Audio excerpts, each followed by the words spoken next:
Edrica muling nagpakilig na naman, pero bago po yan pakisuportahan po natin ang ama ng Kalingap na si Val Santos Matubang at Kalingap Rab pati na ang viewers at reactioners. Maraming salamat po. Edo muling sinuyo si Erica para lang mapasagot niya ito. Ginagawa niya lahat-lahat ng panunuyo pero hindi siya ito nagtagumpay.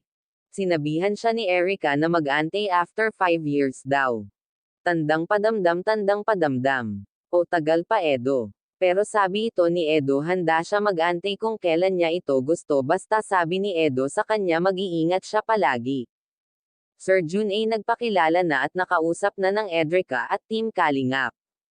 Ang masasabi niya lang kay Erica ay mag-aral daw ng mabuti para matupad niya ang kanyang pangarap at para matulungan niya ang kanyang mga pamilya lalo na ang kanyang lolo at lola.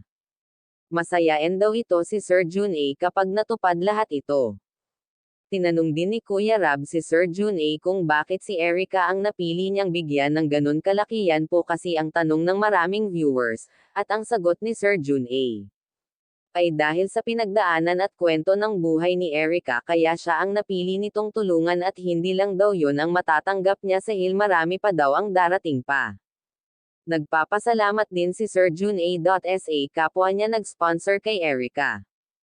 Pero lahat-lahat naman ng beneficiaries ng Team Kalingap ay tinutulungan at sinusuportahan ni Sir Jun A.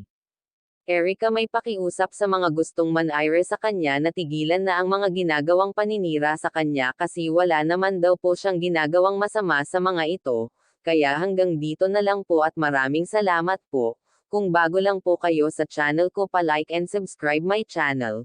Thank you for watching and God bless us all.